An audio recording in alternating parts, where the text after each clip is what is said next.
নেই পর্যাপ্ত খাবার, রয়েছে তীব্র জ্বালানি সংকট।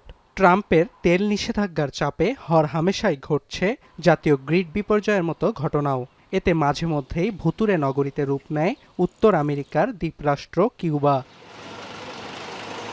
জানুয়ারিতে মাদুরোকে স্ত্রীসহ যুক্তরাষ্ট্রে তুলে আনার পর কিউবায় ভেনেজুয়েলার তেল সরবরাহ বন্ধ করে দেয় ট্রাম্প প্রশাসন।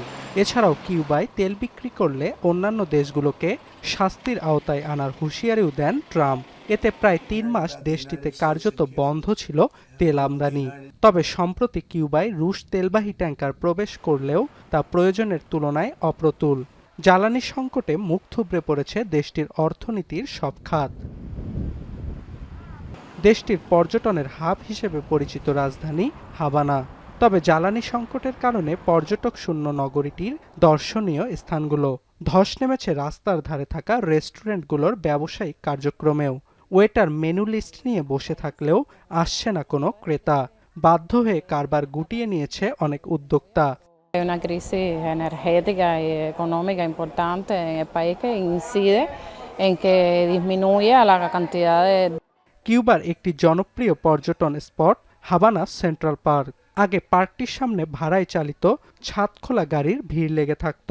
পর্যটকদের অচেনা শহর ঘুরিয়ে আনত যানগুলোর চালকেরা। তবে যাত্রী না থাকায় কপালে চিন্তার ভাঁজ চালকদের।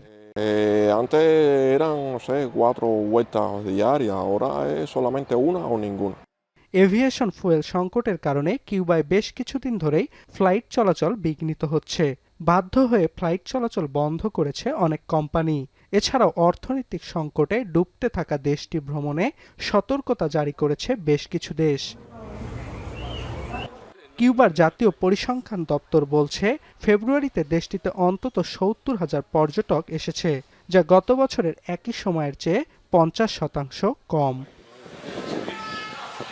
অর্ণব প্রসাদ, এখন বিশ্ব।